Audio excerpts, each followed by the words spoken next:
을 도와주는 사이언스 생활과학 토크쇼 판도사 시작합니다. 오늘도 판도사와 함께할 두 분 소개합니다. 네, 걸음마부터 연애까지 모든 걸 책을 통해 논리적으로 배우고 과학적으로 적용하는 여자, 판도사의 똑소리 나는 해결사 아나운서 황현주입니다. 네, 과학계에 떠오르는 별, 연이 반짝이고 싶은 남자, 판도사의 잘생긴 이정표, 손한별입니다. 아이고, 이정표 반가워요. 한 해가 어느 정도 이제 저물어 가지 않습니까? 이맘때가 되면 마음도 좀 싱숭생숭해지고, 사실 이게 거의 이제 12월 되고 얼마 안 남았잖아요. 그래서 우리가 흘러간 노래도 또 이렇게 한번 좀 불러보고 싶고, 뜬금없지만, 정말 그 한 해 동안 저희 와이프가 애 둘 키우면서 너무나도 고생을 했기에, 오프닝부터 한번 우리 와이프를 위한 노래를 한번. 아, 좋습니다. 우리 조강지처를 위해서. 조강지처가 좋더라, 일로가 좋더라. 무슨 노래요? 들어본 적이 없어요. 걱정할 거 뭐 있어요? 지금 검색해보면 되죠. 그렇죠. 네. 예. 이렇게. 솔직히 이거 태블릿 PC 이거 갖고 다니면 좀 불편하지 않습니까? 사이즈도 크고. 전혀 안 불편합니다. 저는요, 이 깨깨오똑 이것도요, 네. 이걸로 해요. 정말 이걸로 하면요, 틀릴 일이 별로 없어요. 그리고 손가락 조그만 거 때문에 골치 아프지도 않고요.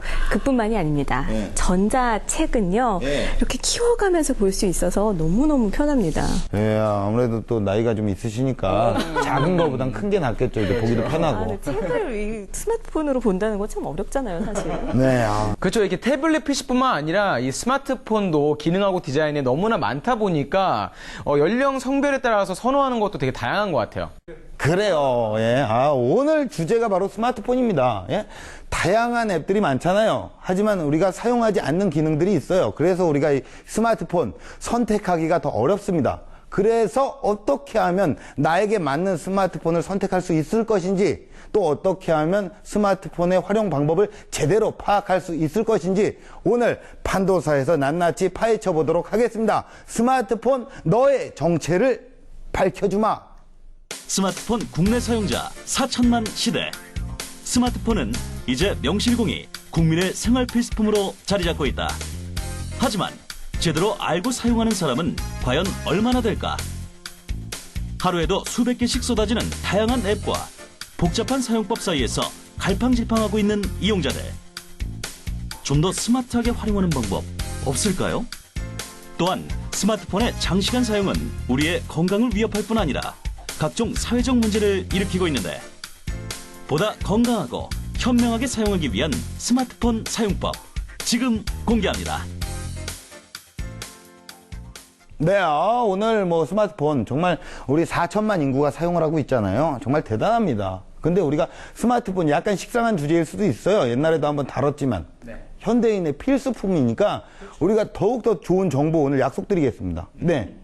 유치원생들까지 사용을 하잖아요. 그러니까요. 그만큼 편리함도 많지만 부작용도 심각한 상황인데요. 이렇기 때문에 스마트폰을 아주 지혜롭게 사용하는 방법을 제대로 배워봐야 하지 않을까 싶습니다. 네, 오늘 제대로 한번 배워봅시다. 맞습니다. 일단은 우리가 스마트폰을 왜 사야 하는지 이거부터 좀 생각을 해봐야 될 것 같아요. 남들이 다 사용하니까, 그리고 다른 사람들이 다 사니까 하는 이런 충동 구매 바람직하지 않습니다. 않죠. 네, 사용 목적이나 라이프 스타일을 고려해서 구입하는 것이 가장 올바르지 않을까 생각되네요. 그러니까요. 스마트폰 사실 이 유행도 굉장히 빠릅니다. 옛날에 PDA부터 시작을 해서 지금은 겐역시 4에서 이제 6까지 출시가 되려고 그러고, 아이들의 폰 6도 막 출시가 되고 있잖아요. 굉장히 빨라요.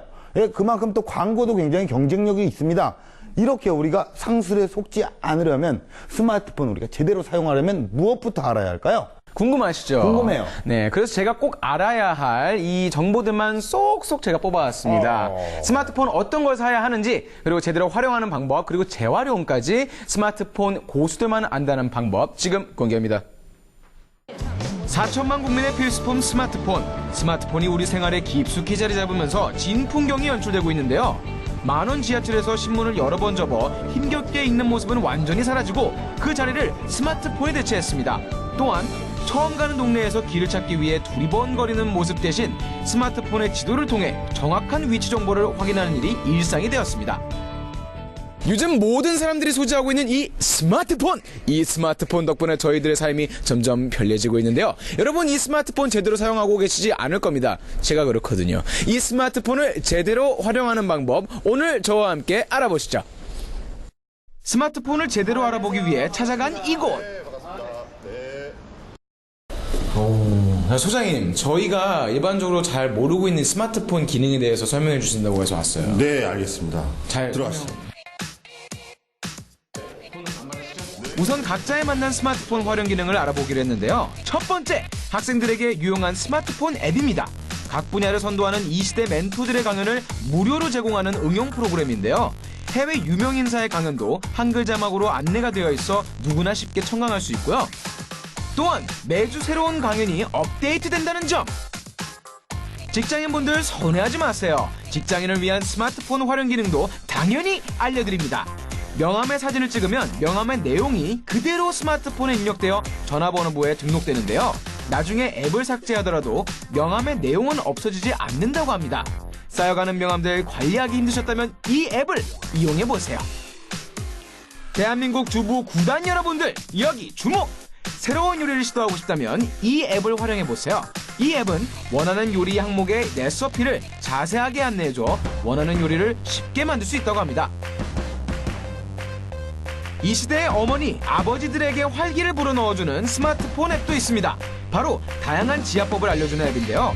증상마다 지압법을 다르게 처방해 자신에게 맞는 지압법을 선택할 수 있어 건강관리에 더할 나위 없는 앱입니다. 요즘 소위 금값이라고 불리는 스마트폰, 저렴하게 구매하고 싶다면 이 방법을 기억하세요. 포털 사이트에 스마트 초이스를 검색하면 본인의 스마트폰 사용량은 물론 단말기 보조금 지원 금액을 확인할 수 있습니다. 여러분의 마지막 궁금증, 중고 스마트폰 처분 방법에 대해서 알아보기 위해 이곳을 찾았는데요. 아니, 이곳은 평범한 스마트폰 수리점 같은데요? 네, 무슨 일로 오셨어요? 중고 스마트폰 팔러 왔어요. 스마트폰을 판매한다고요? 아니, 이게 무슨 말인가요? 마침 직원분들이 정체 모를 물건을 잔뜩 들고 오는데요. 그 고객분들이 이제 중고 스마트폰 판매하시려고 저희 쪽으로 이제 전국적에서 보내주신 물건들이에요. 이곳은 누구나 중고 스마트폰을 판매할 수 있는 곳이었는데요. 하루 평균 300여 개의 중고 스마트폰이 이곳에 유입된다고 합니다.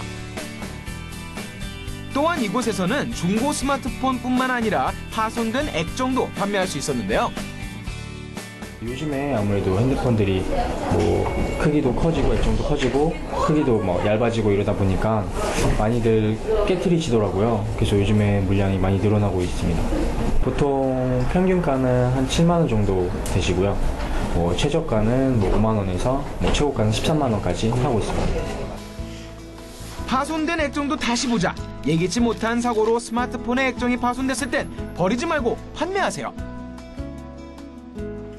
요즘 스마트폰 자주 바꾸잖아요. 근데 뭐 집에 쌓인 스마트폰 팔고 이제 꽁 뜯는 기분이라서 기분이 좀 좋아요. 이렇게 깨진 액정으로 돈 벌 줄 몰랐는데 돈 벌어서 너무 좋고요. 지인분들한테 많이 소개시켜줘야겠네요.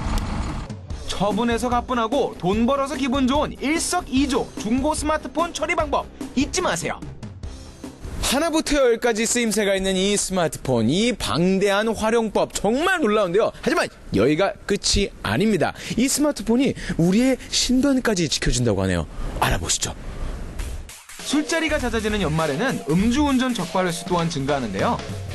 지난 2013년에는 음주운전 적발 건수가 무려 2만 7천 건에 육박하며 상당수의 사상자가 발생했습니다.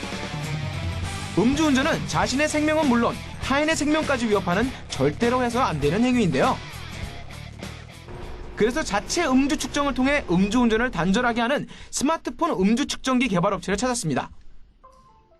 음주를 하면 혈관 속에 있던 알코올이 호흡기를 통해 배출되는데 음주 측정기는 이를 분석하여 수치로 환산해 나타내주는 제품입니다. 제품 안에 특화된 호흡 채식 구조를 구비하고 있으며 혈중 알코올 농도를 분석하여 결과값을 앱으로 전송하고 앱에서는 그 결과를 받아서 화면에 보여줍니다. 이것이 바로 스마트폰에 장착하는 음주 측정기인데요. 이렇게 스마트폰에 부착하면 초소형 음주 측정기로 변신합니다. 실제 경찰서에서 사용하는 음주 측정기와 스마트폰 음주 측정기를 비교해 보기로 했는데요. 경찰서에서 사용하는 음주 측정기는 알코올 수치 0.062%를 나타냈습니다. 이번에는 스마트폰 음주 측정기로 알코올 수치를 측정해 봤는데요. 실험 결과 알코올 농도가 일치했습니다. 이 제품을 개발하게 된 가장 큰 목적은 음주운전을 사전에 예방하는 것입니다. 향후 이 제품이 사회적으로 나와 건전한 음주 문화 정착에 조금이나마 기여가 되었으면 하는 바람이 있습니다. 스마트폰의 무궁무진한 기능 잘 기억하고 바르게 사용해야겠죠. 스마트폰은 양날의 검처럼 잘 쓰면 약, 못 쓰면 독이 되는 것 같습니다. 오늘 함께 알아본 스마트폰 활용법 잘 기억하셨다가 자신에게 맞게 잘 사용하시면 좋은 약이 되지 않을까요? 야, 이런 게 있어요. 음주 측정 앱이 있어요.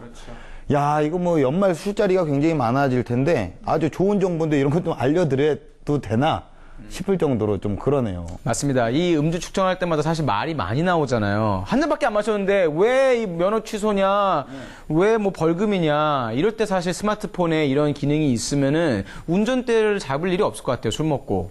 네, 여러분, 이 스마트폰 앱을 통해서 특히 게임 많이 즐기시잖아요. 게임을 좀 더 실감나게 즐기는데 몰두하기보다는 이렇게 실용적인 실생활에서 도움이 되는 앱들을 활용하는 게 더 좋지 않을까 싶네요. 네, 이렇게 우리가 모든 것에 있어서 스마트폰을 어떻게 보면은 이렇게 가족처럼 의지를 할 수도 있어요. 그러니까 문제가 더욱더 심각해집니다.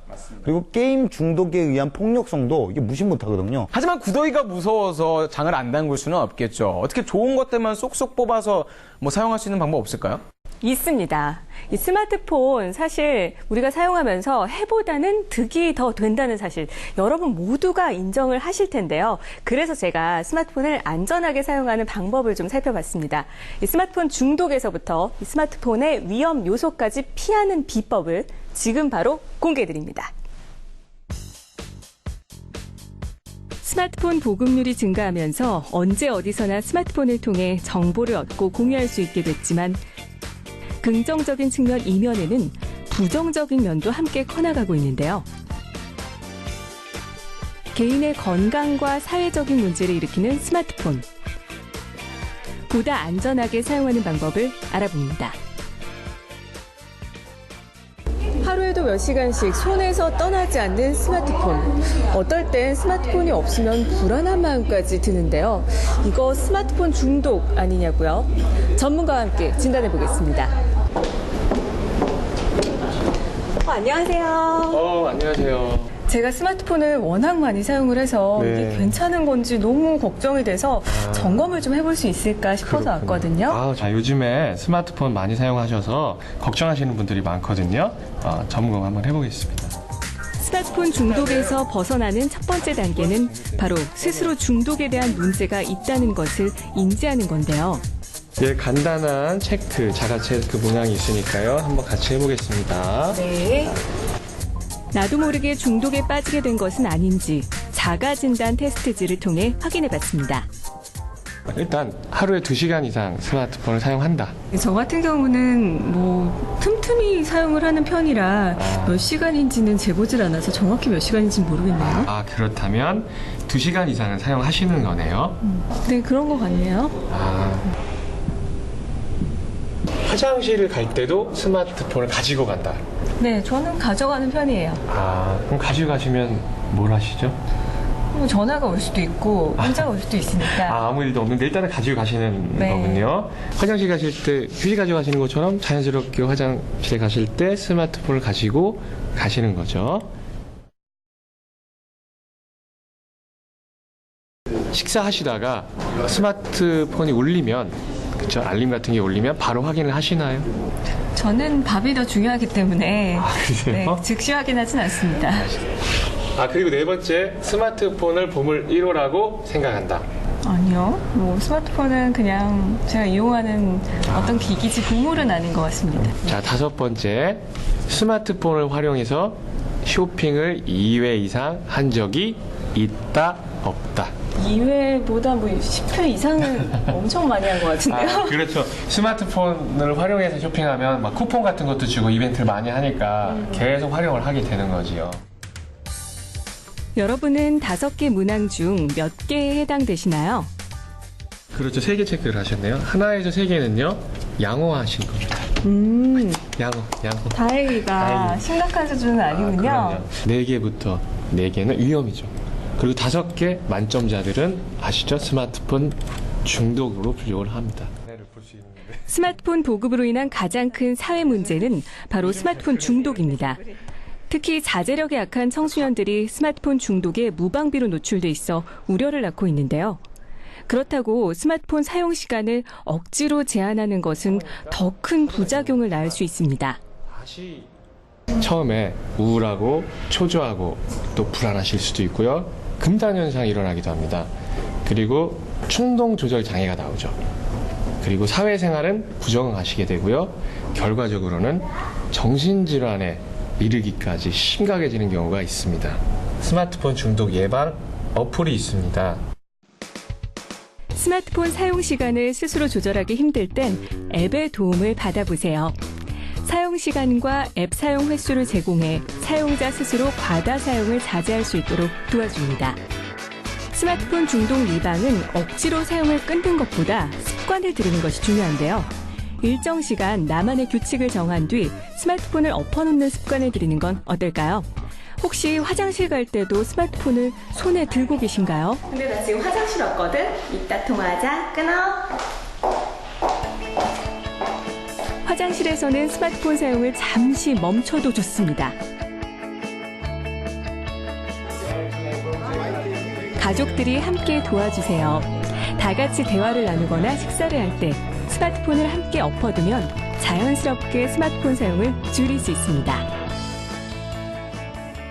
스마트폰의 지나친 사용은 우리의 건강에도 영향을 미치는데요. 대표적인 증상으로 거북목 증후군과 손목 터널 증후군을 들 수 있습니다. 하지만 그게 다일까요? 우리의 건강을 위협하는 스마트폰의 문제와 그리고 예방법에 대해서 저와 함께 알아보시죠. 스마트폰의 장시간 사용에 따른 또 다른 문제점, 바로 눈이 건조하고 피로하며 침침해진다는 건데요.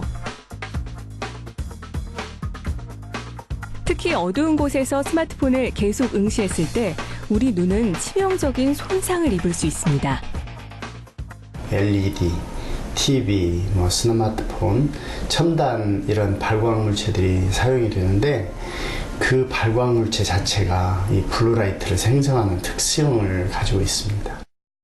스마트폰에서 집중적으로 나오는 블루라이트가 장기적으로 망막을 손상시킬 수 있다는 연구 결과도 나왔는데요.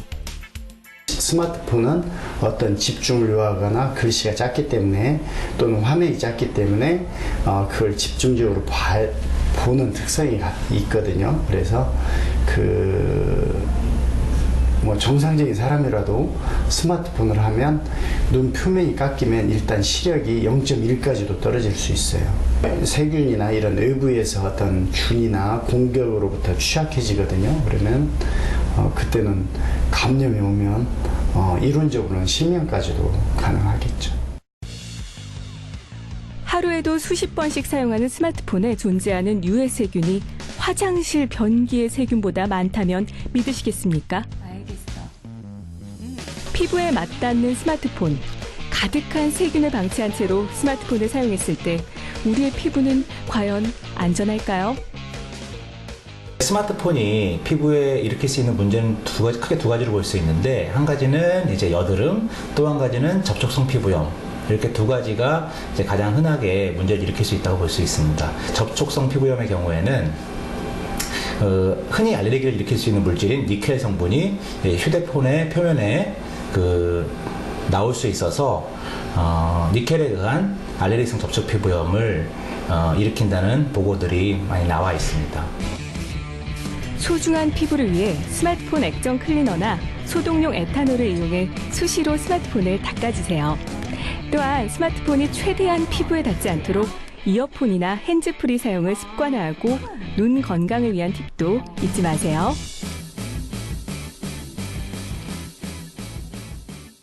어느덧 우리 일상생활에서는 없어서는 안 될 필수품이 돼버린 스마트폰. 건강하고 안전한 사용법으로 보다 스마트하게 이용하시길 바랄게요. 예. 또 몰랐던 사실을 알게 됐어요. 스마트폰 너무 오래 들여다보면 그냥 눈에 피로만 쌓일 줄 알았는데 심하면 망막까지도 손상을 시킨다고 하니까 더 무서워지네요. 네, 사실 비단 스마트폰뿐만이 아닙니다. 우리가 사용하는 PC나 TV에서도 블루라이트가 나오면서 우리 눈을 힘들게 해주고 있는데요.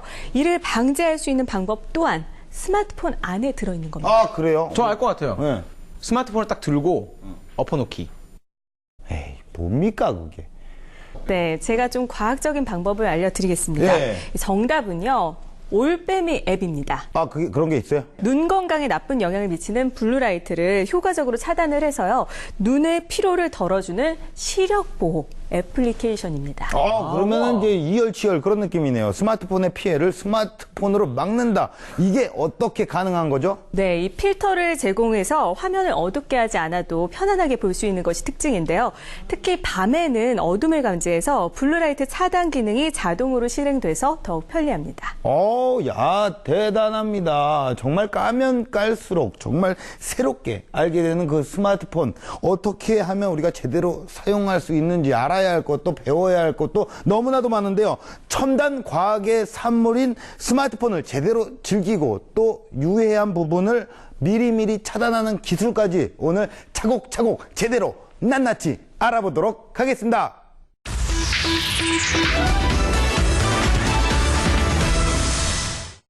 네, 안녕하세요. 반갑습니다. 꼭 이렇게 반가워야 됩니까? 여러분이 얼마나 반가워요. 반갑습니다. 나오셨어요. 네. 우리 초등학생들이 스마트폰을 엄청 많이 쓰고 있나요, 학교에서? 그럼요. 거의 다 갖고 있다고 해도 과언이 아니죠. 다 갖고 있어요? 네. 진짜요? 네. 근데 문제는 하려고 하는 것보다 하던 것을 스스로 끊지 못하는 데 있습니다. 그래서 학교에서 금지하면요. 학교에 안 오는 경우도 많고요. 집에서 금지하면 가출하는 애도 굉장히 많습니다. 그리고 숨겨서 가져왔다가 쉬는 시간에 화장실 가서 하다가 수업이 끝날 때까지 안 와요. 이런 아이들한테 스마트폰이라는 게 꼭 필요할까요? 걱정되는 게 게임 중독도 되고 사실 좋은 영향을 끼치는 것도 아닌데 왜 사용을 하는 걸까요? 단점도 있지만 장점도 있습니다. 우리 아이가 초등학교 2학년인데요. 아이가 학교가 끝나면 바로 셔틀을 타고 학원을 가요. 그런데 한 번은 셔틀을 놓쳐서 잃어버린 적이 있습니다. 그래서 그 뒤로 제가 사줬는데요. 굉장히 든든합니다. 안전 차원에서 학부모 입장에서는 참 든든하죠. 네, 사실 위치 추적 기능을 이용해서 이 아이의 노선을 실시간으로 파악을 하는 것뿐만 아니라 또 미아 방지 기능 있잖아요. 이것을 활용을 하면요. 아이를 범죄로부터 보호를 할 수가 있습니다. 이제는 스마트폰이 하나의 안전 장치가 되어가고 있는 거죠. 지금까지 들었던 얘기로는 크게 신선한 면은 없었어요. 하지만 우리 시청자분들이 정말 더욱더 신선하게 느낄 수 있게 특히나 아이들에게 필요한 스마트폰의 앱 기능 어떤 것들이 있을지 한번 우리가 추천을 좀 해줘야 될 것 같아요. 가장 인기 있는 게 있다면 좀 전에 현주 씨가 말한 것처럼 안전에 관련된 앱입니다. 그러니까 일부 지역에서는요, 아이가 그 휴대전화의 긴급 통화 버튼을 누르면요, 아이의 그 위급 상황이나 위치 정보가 보호자에게 전송이 됩니다. 그런 어린이 안전 서비스가 있죠. 이런 위치 정보 서비스를 좀 더 좋은 방향으로 활용할 수 있겠네요. 그럼요. 셔틀버스를 이용하시는 분들 있죠. 왜 국민체육센터 같은 데 셔틀버스 이용하잖아요. 그러면 이 버스가 언제쯤 도착하고 어디를 가고 있다가 실시간으로 그 전송되는 그런 서비스도 있습니다. 그래서 뭐 통근 버스나 또는 어린이집이나 학원 차량 같은 거 운행할 때 정말 큰 도움 되겠죠. 그 시내버스 도착 알림 안내 서비스 있죠. 그런 것을 응용했다고 보시면 됩니다. 야, 이거 진짜 우리 프로그램 사실 주부님들이 많이 보시거든요. 우리 아이들뿐만 아니라 내 남편도 같은 방법으로 하면 남편이 늦어요. 그러면은 남편이 뭐 버스를 타고 오든 어디를 오든 위치가 나한테 딱 뜨고. 제 생각에는 그런 건 모르는 게 약인 것 같아요. 네, 요즘같이 추운 겨울이나 또 비 오는 날에는요, 부모님이 어린이들 손을 꼭 잡고 어린이집 차량이나 또 유치원 차량 기다리는 모습 보게 되는데요. 이럴 때 활용하면 좋지 않을까요? 제 친구들 같은 경우에는 이 스마트폰으로 외국어 공부를 많이 하는데요. 야, 친구 따라 정말 외국어 공부도 할 수 있겠네. Do you speak English? I can speak English. 알겠습니다. 네, 이렇게 아이들 교육용으로도 스마트폰이 잘 활용될 수 있지 않을까요? 그럼요. 보면은 엄마나 양육자가 수다가 많으면 똑똑한 아이를 기를 수 있다는 말이 있습니다. 네. 그래서 특히 5세 미만의 아이들은요, 부모가 양육을 하면서 직접적으로 말을 많이 해주면 아이들이 정말 발달을 하게 됩니다. 네, 맞죠. 예. 그런데 이렇게 부모님들 중에 말을 많이 안 하시는 분들은 힘들잖아요. 그렇다고 텔레비전을 쭉 보여주자니 아이는 빠져있지만 뭔가 죄책감과 뇌가 멈출 것 같은 불안감? 그런 것에 휩싸이시는데 앱을 사용하면 좋습니다. 요즘은요, 아이와 그 앱 사이에 상호 교통, 교류가 이루어지는 앱들이 아주 인기가 많습니다. 그래서 아이가 눌러봐 해서 눌러서 잘못 눌렀으면 아니야, 다시 생각해봐 해서 눌렀으면 정말 잘했어, 또 할래, 그만할래, 또 할래, 그래 그럼 다른 거 보여줄게 하면서 이렇게 상호 교통하는 앱이 있어서요, 아이가 굉장히 도움이 됩니다. 또 영어 같은 것도요, 발음도 엄마가 스쿨 하는 것보다 스고 정확한 음절로 딱딱 익혀주니까요, 아이에게 굉장히 도움이 되는 앱들이 정말 많습니다. 정말 앱을 하나 본 것 같아요. 야, 진짜 스마트폰이 진짜 어떻게 보면은 아빠, 엄마 기능, 부모의 기능을 다 하네요. 네, 말씀하신 것처럼 이렇게 스마트폰에 좋은 것들이 많다는 걸 새삼스럽게 깨닫게 되는데요. 문제는 저희가 너무 스마트폰에 의존하는 게 아닐까라는 게 생각이 되네요. 네, 맞습니다. 하루에도 정말 손에서 떼는 시간이 거의 없이 작은 화면을 계속 들여다보고 있으니까 눈은 물론이고 이제 어깨까지 아프더라고요. 정말. 네, 맞아요. 스마트폰 과잉 중독은요, 이렇게 목, 어깨, 허리 이런 관절 질환뿐만 아니라 안과 질환, 안질환도 유발을 합니다. 그래서 전문의들은 이렇게 고정된 자세로 지속적으로 하지 말고 하다가 자세를 이렇게 바꿔주는 것을 권하고 있습니다. 야, 스마트폰이 사실 이게 무겁지도 않잖아요. 근데 이게 관절까지 무리를 줄 수 있다. 이 스마트폰은 사실 주로 손가락을 사용하잖아요.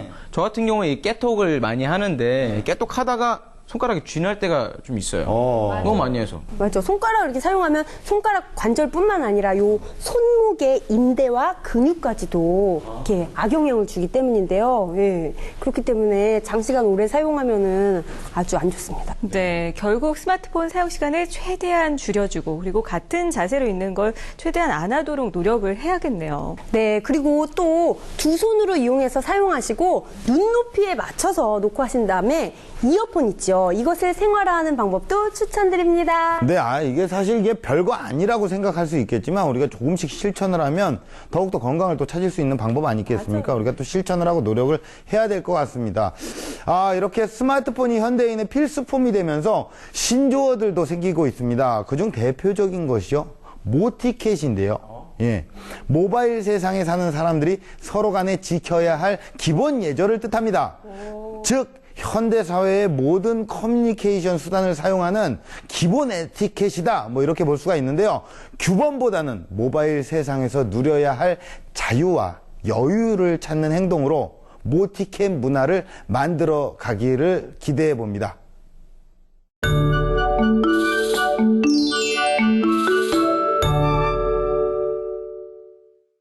네, 어느덧 밤하늘에 별이 뜨고 캠핑 토크의 시간이 돌아왔습니다. 요즘은요, 이렇게 최적의 캠핑장을 찾을 때 스마트폰으로 길 찾기도 하고요.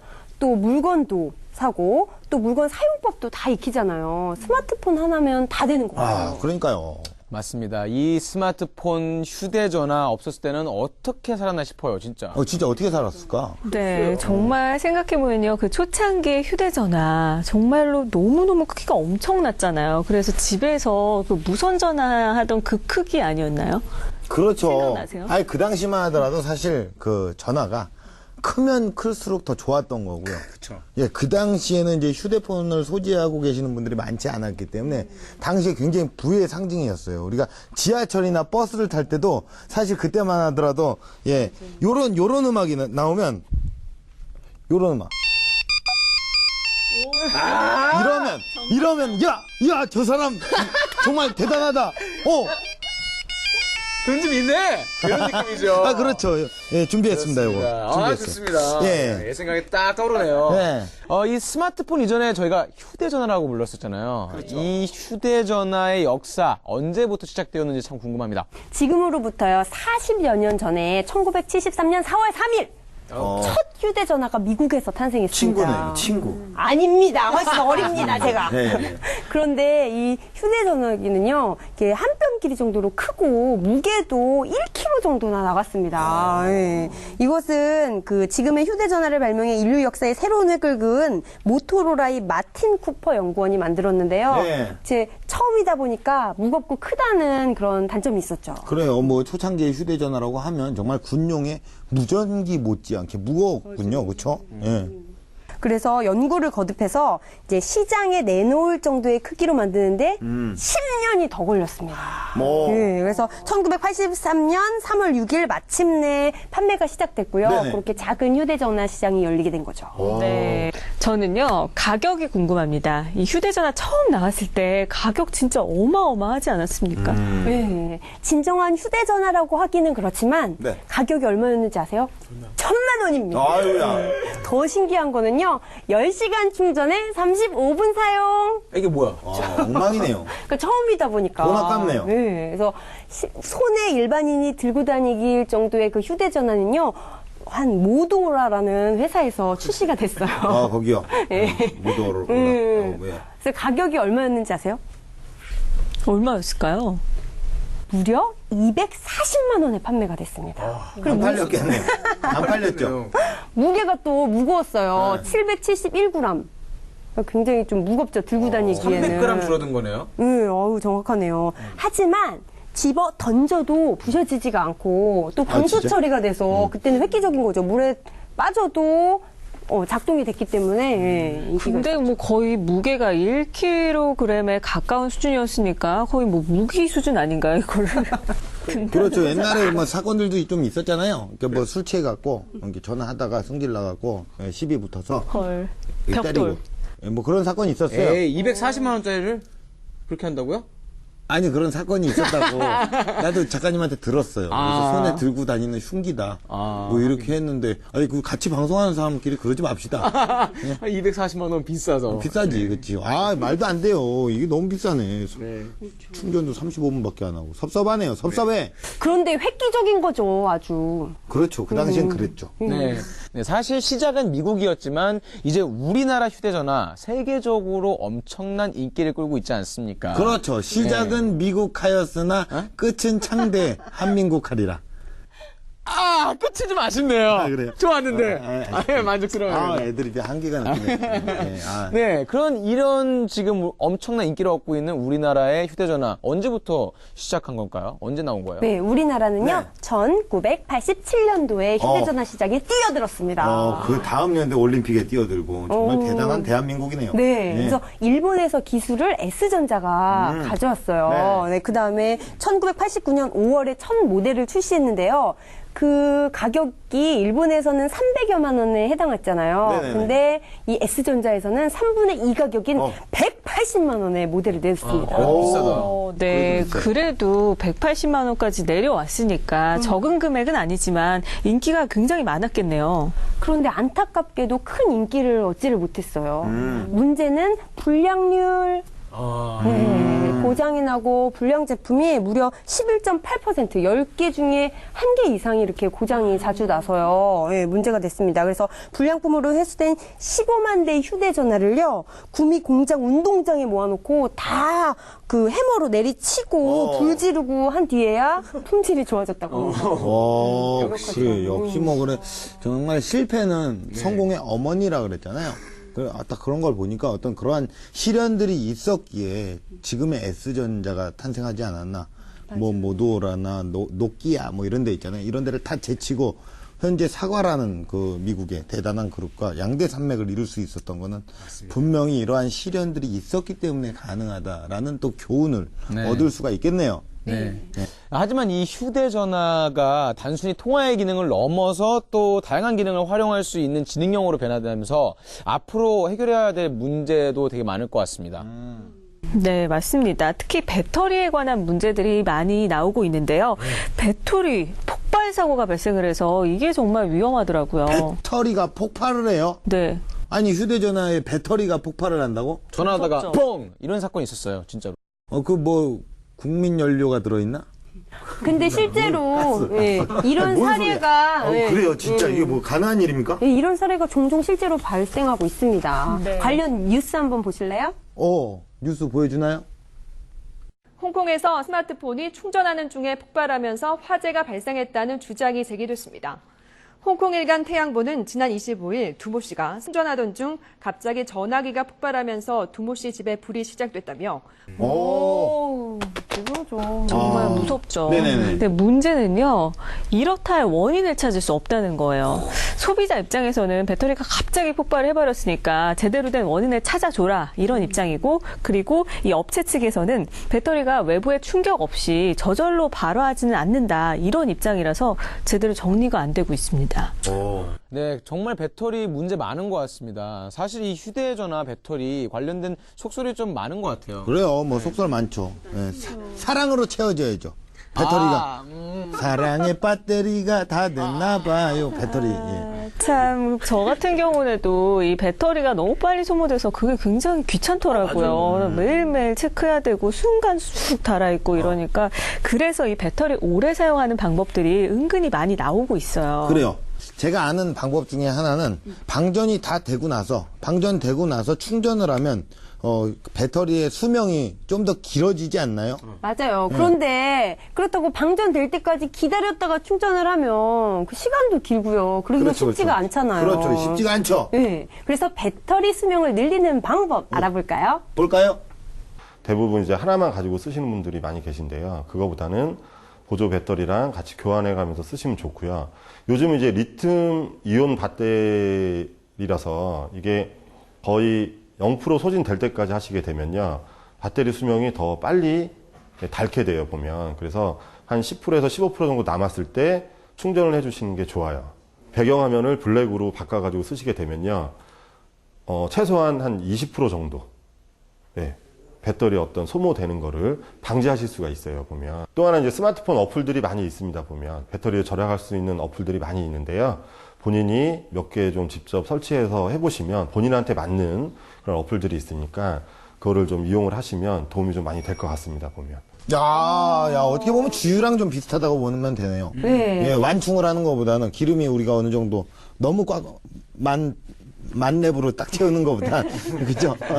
그냥 어느 정도 적당하게 넣으면 또 연비가 좋아진다. 뭐 이런 거랑 비슷하네요. 그렇죠. 보면 요즘에 스마트폰이나 이렇게 사용할 때 배터리가 너무 빨리 닳아서 불만이신 분들 많잖아요. 네, 그렇죠. 예. 그러다 보니까 배터리 공유 제품 또는 열을 이용해서 충전하는 제품, 심지어는요 배터리 배달업체까지 등장하고 있습니다. 그런 업체가 있어요? 저 같은 경우도 너무 짜증이 나서 얘기를 들은 게 있었거든요. 냉장고에다가 휴대폰 한번 넣어봤어요. 이게 좋다고 해서. 그래요? 수명이 는대요. 그래서 한번 해봤는데, 뭐, 잘 모르겠더라고요. 이게 정말 되는 건가요? 야, 어떻게 보면 이게 순간적으로 냉동을 시켜서 어떤 충격요법을 주는 건지 우리가 또 전문가 선생님에게 확실하게 한번 짚고 넘어가야 될 것 같아요. 확실하게 한번 짚고 넘어가 주세요. 상적으로 생각을 해도 그 리튬이온 배터리 같은 경우는 화학적 반응을 일으켜서 에너지를 발산을 하는 것인데 냉장고에 넣게 되면 온도가 떨어지게 되고요. 그러면은 그 전압이 낮아져서 배터리 어떤 수명이라든지 충전하는 속도가 더 느려지게 됩니다. 그리고 가장 위험한 것은 요즘 나오는 그 이온 리튬 배터리 같은 경우에는 그 과충전 보호 칩이라는 게 있는데요. 냉장고에 넣어서 만약 얼리게 되는 경우 그게 녹으면서 습기가 차면서 부식이 발생을 하면서 그 과충전 보호 칩이 작용을 하지 않게 되면 배터리가 혹시나 폭발을 할 수도 있고요. 좀 위험할 수가 있으니까 냉장고에 얼리는 그런 행동은 하지 않는 게 좋습니다. 선생님 죄송합니다. 미안합니다. 정말 말도 안 되는 얘기를 했네요. 저는 뭐 생선도 아니고 그죠? 너무 궁금해서 실제로 한번 해본 적이 있어요. 그래요? 학교에서. 그래서 일반 배터리 하나를 냉장고에 6시간 둔 다음에 충전을 해서 그러니까 기존의 배터리하고 비교를 했는데 차이가 없었습니다. 그래요. 우리가 왜 그 유통기한 길어지려고 냉동실에 이렇게 넣어놓고 이렇게 하는 거랑 그런 생각 때문에 한 것 같아요. 그런 선입견이 있었어. 그래요. 예전에 카세트 테이프를 넣어놓으면은 이렇게 오래 쓸 수 있다고 그랬거든요. 늘어난 테이프 있잖아요. 이렇게 동글동글. 그래서 그런 것에 착안을 하신 것 같아요. 처음 들었어요. 그것도 처음 들었어요. 예. 그러면은 또 이렇게 우리가 충전을 할 때 그렇잖아요. 단말기에 라이브로 충전을 할 경우가 있잖아요. 이것도 사실 좀 힘들어요. 단말기에 충전하면 어느덧 돌아가 있으면 띠롱띠롱, 안 됐네. 띠롱 다시 껴놓고 다시 가면 띠롱띠롱. 아이 잘 안 맞아서 요 선을 요 두 바퀴를 돌리고. 아 그렇죠. 핸드폰에 그래서 탁 놓고 이런 번거로움이 있게 충전을 더 할 수도 있고 아니면 그 충전용 케이스 있잖아요. 그거 살 때 처음 주는 거 여기에 꽂아놔서 충전을 하는 방법 뭐 두 가지의 충전 방법으로 나뉠 수가 있겠는데 어떤 게 더 충전이 더 오래 가고 또 수명이 왠지 길어질까요? 충전 전용 케이스가 있는 걸 보면 그냥 휴대전화 연결해서 충전하는 것보다는 충전용 케이스에다가 하는 게 배터리 성능을 더 좋게 유지시켜주는 게 아닐까요? 그렇죠. 아무래도 스마트폰에 그렇게 생각할 수 직접 있죠. 연결을 하면은 그거는 어쨌든 스마트폰이 계속 돌고 있잖아요. 작동을 하고 있으니까 좀 더 빨리 달지 않을까요? 아 모르겠어요. 직접적인 어떤 압력을 주는 거와 아주 간접적으로 갖고 와서 하는 거. 요건 좀 헷갈릴 만한 소재네요. 왜요? 우리가 좀 질문 아주 예리하네요. 그렇죠. 우리가 이럴 게 아니라 전문가한테 한번 물어보죠. 알려주세요. 네, 일반적으로 이제 그렇게도 알고 계시는데 크게 실상 실험을 해보시면 크게 차이는 없어요. 근데 자꾸 그게 반복이 되다 보면 단말기에 직접 그 충전기를 꽂아서 쓰시게 되면 그 5핀 잭 부분이 자꾸 이 홈이 좀 느슨하게 됩니다. 그러면 그 이후에 충전을 하게 되면 실제 그때는 잘 안 됩니다. 근데 초기에 하실 때는 그냥 일반 그 정상적으로 구매하셨을 때 주는 충전기나 단말기에 꽂아서 하는 충전이나 크게 차이는 없습니다. 야, 이거 뭐 애매하네요. 그죠? 네. 휴대전화를 오래 사용하기 위해서는 아무래도 이 배터리 관리가 가장 관건이 아닐까 싶은데요. 그래서 제가 준비를 했습니다. 배터리를 오래 사용하기 위한 유용한 방법을 좀 알려드릴게요. 우선 첫 번째는요.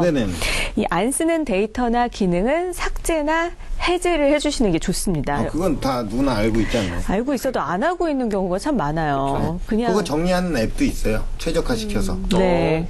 활용을 하시면 좋고요. 두 번째는 비행기 모드를 하면요. 충전이 좀 더 빨리 됩니다. 아 그래요? 야, 요런 신선한 걸 얘기해 주세요. 네. 비행기 모드로 하면요? 네. 비행기를 안 타고 있는데? 네. 그럼에도 불구하고 비행기 모드로 하면요. 좀 더 빠르게 충전을 할 수 있습니다.